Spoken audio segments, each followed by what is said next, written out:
The Whistler.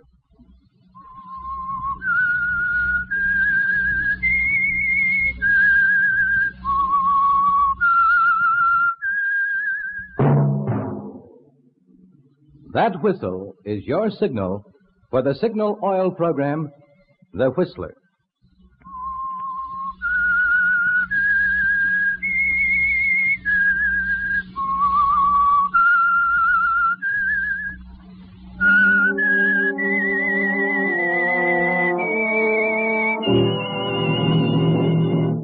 I am the Whistler, and I know many things, for I walk by night. I know many strange tales hidden in the hearts of men and women who have stepped into the shadows. Yes, I know the nameless terrors of which they dare not speak.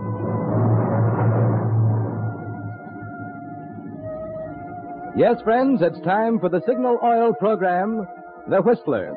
Rated by independent research, the most popular West Coast program in radio history. And Signal gasoline is tops, too. Tops in quality. It takes extra quality, you know, to give you extra mileage. And Signal is the famous Go Farther gasoline. So look for the Signal circle sign in yellow and black that identifies friendly dealer-owned Signal service stations from Canada to Mexico. And now, the Whistler's strange story, Whispered Verdict.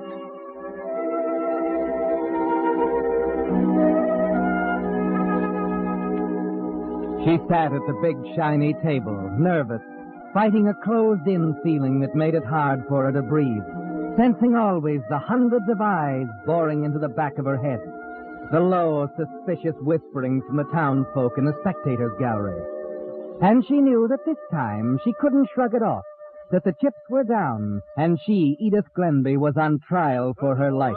The prosecution has established that not only did Edith Glenby have a motive for murdering her husband, but also an opportunity. Carl Glenby was killed with a knife, probably the bone-handled knife missing from the Glenby carving set.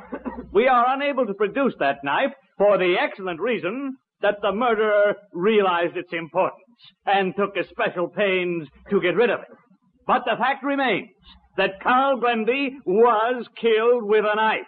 And you have all heard testimony stating Edith Glenby threatened to kill him in exactly that way. No, I didn't. That's a lie. Mrs. Glenby, this sort of thing won't help you. Well, I don't care. You can't let him say those things. I didn't threaten him. I didn't. When the defendant has regained control of herself, we will proceed with the summation. But it isn't easy to control yourself, Edith. With the scales of justice teetering back and forth, and your own life in the balance, you try and settle down, telling yourself your turn will come when Charlie Jackson, your lawyer, has his say. The prosecution has established that Mrs. Glenby quarreled with her husband. Yes, this woman you see before you, stunned with grief, miserable at this cruel and unwarranted accusation, is on trial for the murder of her husband, simply because she quarreled with him. Let the one who can honestly say there has never been a marital squabble in his family cast the first stone, or the first ballot for conviction.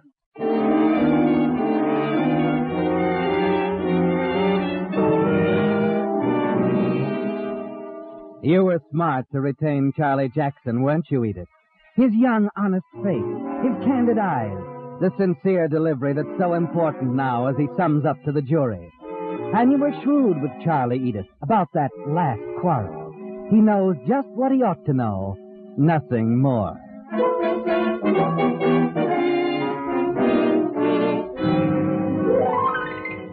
The jury is retired now, and you begin to feel confident. Manage to appear casual as you glance around at the spectators. The people Carl was so proud to introduce you to just a year ago, when he brought you to the big white house on Manfred Street as his bride. There's Andy, the gardener, sitting next to the cook, a plump, middle-aged Irish woman named Kate. That Mr. Jackson's a fine lawyer, Andy. He'll get her off. You wait and see. Oh, I do hope so, Kate. The poor woman. Look at her there, so pale and pitiful she is. And on the other side of the courtroom, John Felden, the executor of Carl Glenby's estate, muttering something to his wife, Agnes. I wish I knew what to make of that woman, Agnes. It's pretty simple to me. She married Carl for his money. When she found he wouldn't hold still for it, she put a knife in him. Well, I suppose that's for the jury to decide. Fortunately, though, I can make my own decision about the money. It seems an age before the door to the jury room opens, and the 12 most important people in the world take their places in the box. Ladies and gentlemen of the jury, have you agreed upon a verdict? We have, Your Honor. Will you hand it to the clerk, please? We, the jury, find the defendant not guilty.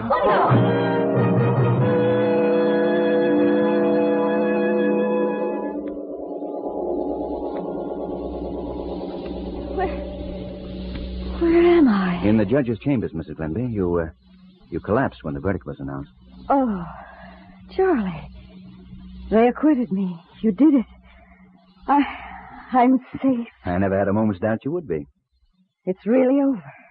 They can't try me again. No? No matter what they find out? Is there something to find out? No. I only meant if somebody should trump up a piece of evidence. Like the murder knife, I suppose? Well, maybe. You know, Mrs. Glenby, there's another court, higher than the one that just cleared you. It's public opinion. Sometimes its verdict carries heavier penalties than the one you've just escaped. Well, I don't care what people think of me in this town. You don't intend to stay here? After the way these yokels have treated me, the sooner I can sell the house and clear out, the better I'll like it. Under the circumstances, I think you're wise. What does that mean, Charlie? Whatever you want it to mean, Mrs. Glenby. Good day.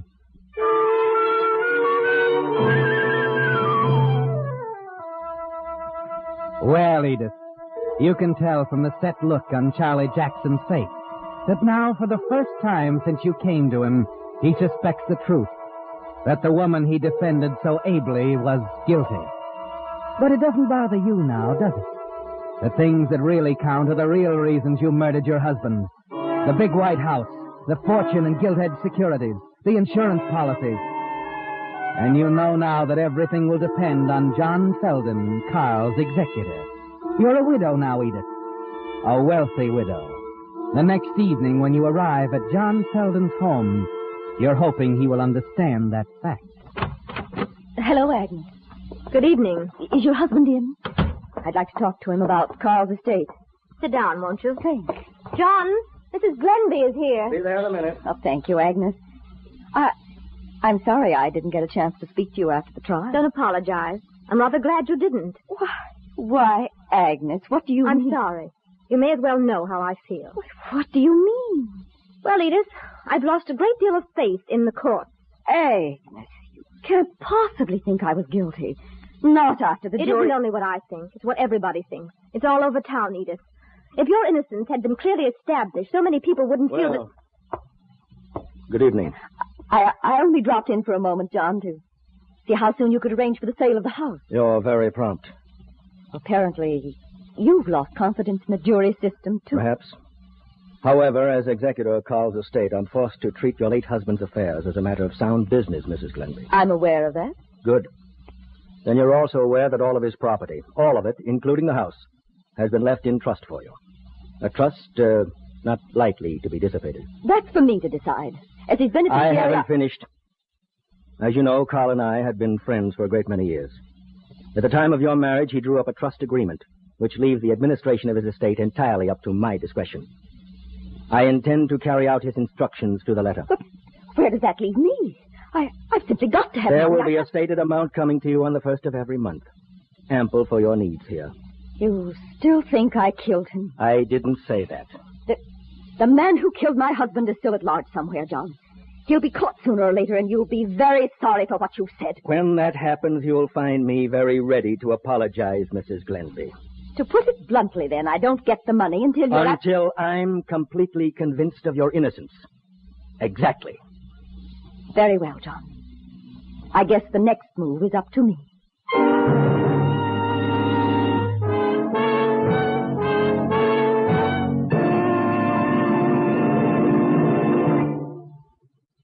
With the prologue of Whispered Verdict, the Signal Oil Company brings you another strange story by the Whistler. You regular Whistler fans have all heard me speak of the more thorough, more conscientious service cars get at dealer-owned Signal service stations. But the really important thing is what customers say about it. That's why we're so happy to receive letters such as this one I have with me tonight. It's from J. Edward Keating of Los Angeles, who writes, "The first tankful of Signal gasoline I ever tried was at the station owned by Jerry Holtzmaster. Well, it took just that one experience to convince me that Signal gasoline not only deserves its growing popularity, but also that Signal dealers are quite different from the usual station managers. Mr. Holtzmaster showed a genuine eagerness to please by giving many little unasked-for services that make such a big difference in driving pleasure. And I found I could place complete confidence in his recommendations. Since then, although a change in location has placed me out of Jerry Holtzmaster's neighborhood, I gladly drive out of my way to get his kind of service, which means I'm a steady Signal customer and I like it. Well, Mr. Keating, if Jerry was listening to your very kind words in the Whistler just now, I'm sure he was as happy and appreciative as we at Signal Oil Company were when we received your letter. It's such commendations from customers that we're constantly receiving, which makes Signal dealers strive to do an ever better job of making today's cars run better and last longer." And now, back to the Whistler.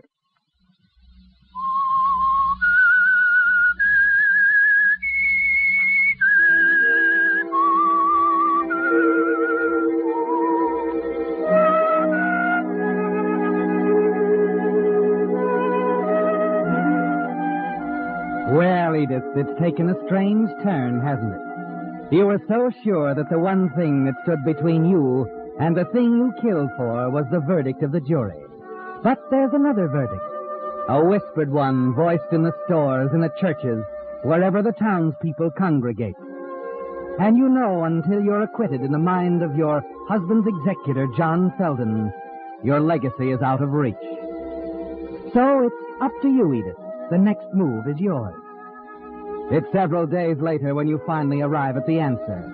You call Kate in one evening before dinner as you sit at your dressing table. Kate? Yes, Mrs. Glenby. Have you seen anything of that gold necklace of mine, the one with the little round locket? Your necklace? Why, no, Mrs. Glenby. It's gone. Yes. Oh, I'm sure it's been mislaid. But there hasn't been anyone in the house except me and Andy, Mrs. Glenby. Not since... Since Mr. Glenby was killed.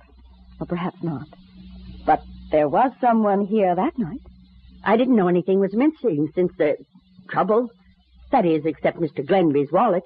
If that man broke into the house to rob, he just might have taken along a piece of jewelry as well as the wallet. Of course, 'tis possible. Too bad you couldn't give the police a better description of the robber you said killed your husband. Well, if the light had been on, I might have. Oh, goodness. I hope I didn't brush it off into a wastebasket or something. I think I'd have seen it if you had. Unless it was mixed in with some papers or something. Tell me, Kate, do you always burn the rubbish out in the incinerator? No. Andy usually does that, but I Kate, if you don't mind, would you rummage around in the ashes out there sometime? You know, just in case.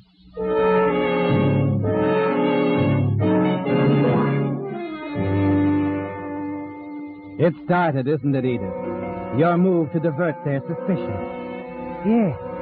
You know the missing necklace won't be in with that burned rubbish. But Kate might run across something else. Something that will turn the pointing fingers in another direction. Reverse the whispered verdict which stands against you. You wait patiently until later that afternoon, and then... Mrs. Glenby! Mrs. Glenby! What is it, Kate? Mrs. Glenby, I looked out in the incinerator for your necklace. You found No, I didn't. But I did find this. What? Oh, little bits of gold and leather. Yes. Like they put on the corners of gentlemen's wallets sometimes. I don't understand, Kate. How could you find them out there unless... I know exactly what you're thinking, ma'am. Mr. Glenby's wallet was the same kind of a gold binding. But if it was in our incinerator and if Andy usually does the burning... I know, ma'am. I could scarcely believe it myself. I've known Andy for 7 years. He wouldn't steal anything. Why, I'd sooner believe he stuck that carving knife into poor Mr. Glenby's back. Oh, it's simply unthinkable. Kate, we mustn't say anything about it. I know how unreasonable people can be, how unfair. I'd hate myself if they started to suspect Andy.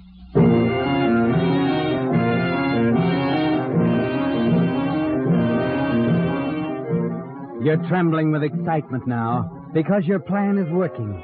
You said just enough to Kate, showed the right amount of surprise, then left her alone with her thoughts. You've something else to attend to now, Edith. The carving knife buried in the garden. The knife you used to kill your husband. You slip outside to make certain that it's exactly where you left it, so that it'll be ready when you decide the time is right to plant it in Andy's room. You move down the gravel path toward the rose hedge, and then you stop and stare in disbelief. Here, at the very spot where you buried the knife, someone has been digging.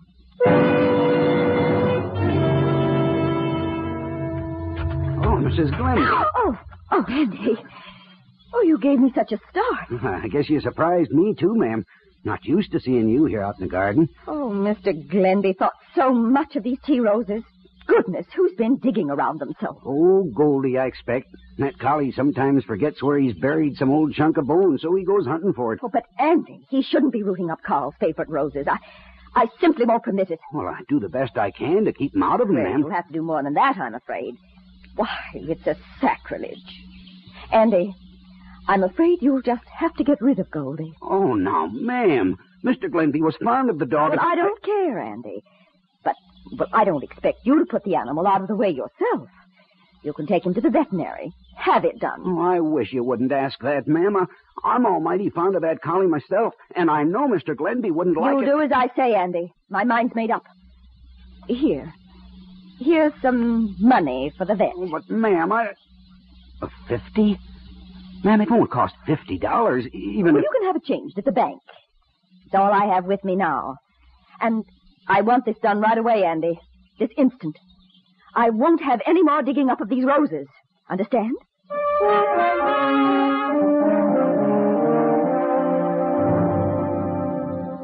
You leave Andy staring after you in hurt bewilderment. And as you walk down the path, you're thinking that the carving knife couldn't be in a better place.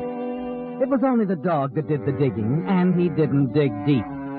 The knife will be there when you want it, won't it, Edith? Right now, there's something else to attend to. So you hurry across town to the Feldons' home.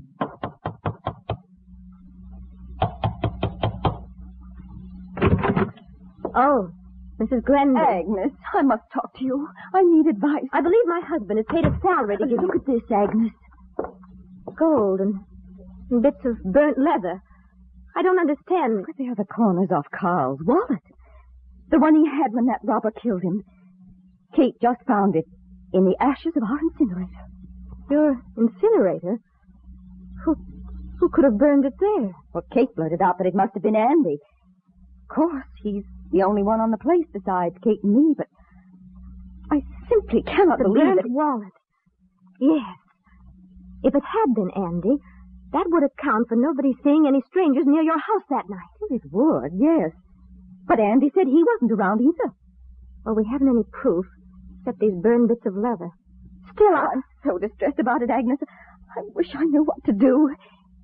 Kate thinks we ought to notify the police. I know she does. But until there's something more definite, I'd hate to mix poor Andy up in this. He's been so faithful and all. I know. Look, why don't you let me call John at the bank? He won't be there now, but I can reach him later. Oh, would you ask John? I'm sure he'll know what to do. After all, it's to all our interests.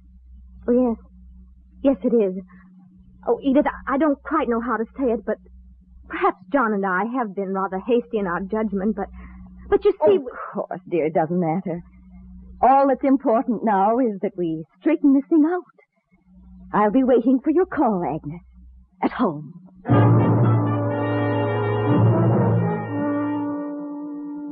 Yes, Edith. You'll be waiting for Agnes to call. To tell you John has decided that the only thing to do is notify the police. You're certain he'll do that. John Feldon is such a cautious, practical man. And when he does give the word, you'll know that it's safe to hide the knife somewhere in Andy's room. That Andy won't have time to stumble across it himself before the police arrive.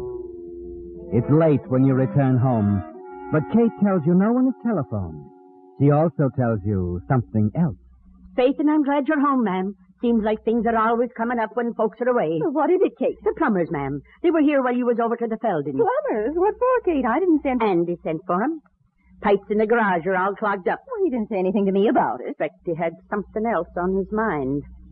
Anyway, I didn't want to let them go ahead digging up the garden where the pipes go until they'd given you some idea what it would cost. Well, I should say not.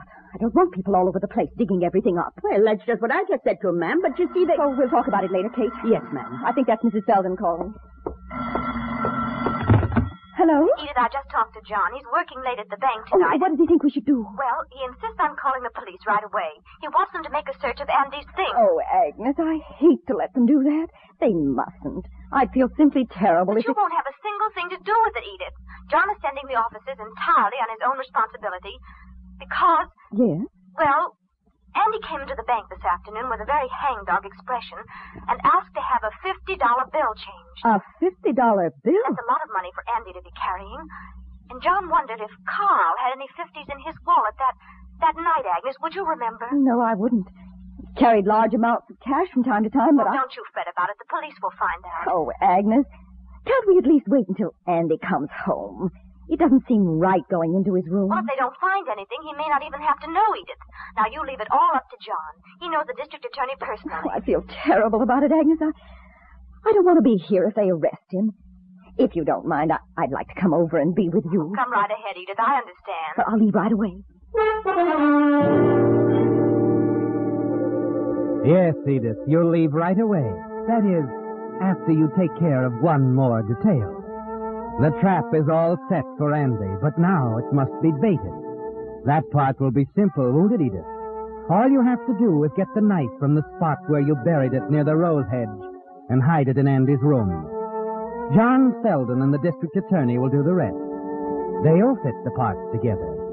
You know there won't be any doubt of Andy's guilt as you think of the district attorney's words in the courtroom. The murderer realized the importance of the knife, and because of that fact, took especial pains to get rid of it. That's all they need, isn't it, Edith? All they need to find the murderer is to find the person with a knife. Going out again, ma'am. Well, I have to run back to the Feldons for a few minutes, Kate. Oh? Now, let's see. Did I drive the car into the garage? I think you did, ma'am. Oh, yes. Well, I'll have to get it. And when Andy gets back, Kate, would you ask him to wait here in the house for me? I want to talk to him. Well, begging your pardon, ma'am, I don't think Andy'll be back. You don't? No. Well, but why, Kate? Why don't you think so? Something he said when he went away with Goldie, ma'am, the collie dog. Something about if there wasn't a place here for the master's dog, there wasn't room for his gardener either. Oh. He said nobody should be too surprised if he didn't show up around here again. I'd have told you before. Only there were other things on my mind and... Kate, I wish Andy hadn't done that. People are so likely to misunderstand his running away. Oh, well, we'll know more about it before long. Good night, Kate.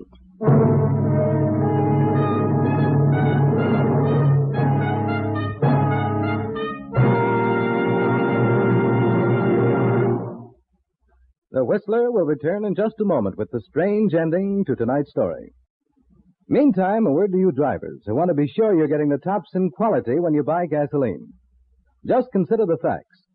The only way any gasoline can put superior performance into your car is by helping your motor run more efficiently. And when your motor runs more efficiently, naturally you get better mileage. So better quality in gasoline not only means better performance, but also better mileage. That's why we're so proud of Signal's good mileage. And it's why we say, to be sure of tops in gasoline quality, there are just two things to remember. One, it takes extra quality to go farther. And two, Signal is the famous Go Farther gasoline. Now, back to the Whistler.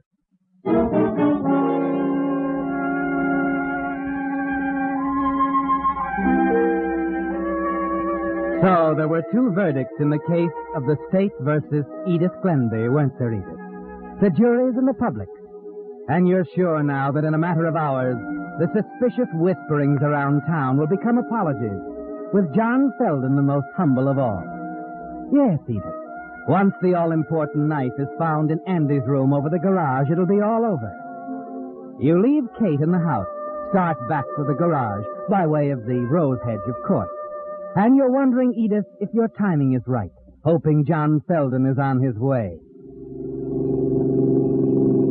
You know, D.A., if the gardener killed Glenby, we're going to look like a couple of fools. It's still only a theory, Selden. We might have to do a lot of apologizing to Mrs. Glenby.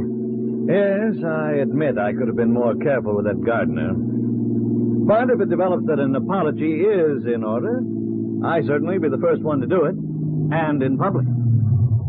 Well, here we are. I can't help feeling I've been unjust to her. Somehow I don't think... Is that you? Yes? Mr. Selden, I hoped you'd get here. Come quickly. What's the matter? I called you right away. No one answered. Then I called a doctor. What are you talking about, Katie? Here we are, only watch where you step. I can't see. Will I have a match? Why, it's Edith. Yes, Mrs. Glenby. I told her the plumbers dug a trench out here. I guess she didn't pay much attention. Why, she's hurt. Badly. She's dead. But what was she doing out here in the garden? Oh, look. There at the V of her dress. It is a missing knife.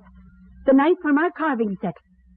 She must have been holding it when she fell. A missing carving knife. Then she had it all along. No, wait. Don't touch it. I'd better get in touch with my office. And offhand, Selden, I'd say we won't have to apologize to anybody.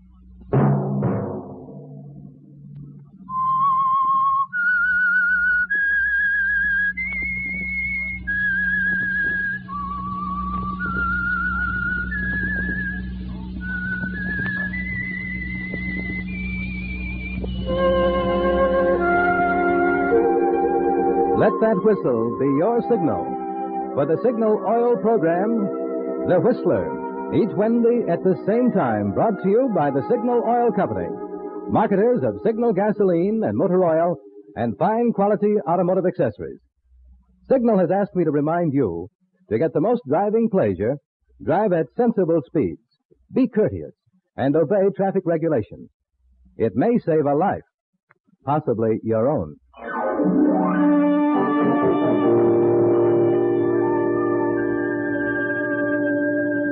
Featured in tonight's story was Miss Irene Tedrow. The Whistler was produced by George W. Allen, with story by Stuart Sterling, music by Wilbur Hatch, and was transmitted to our troops overseas by the Armed Forces Radio Service. This is CBS, the Columbia Broadcasting System.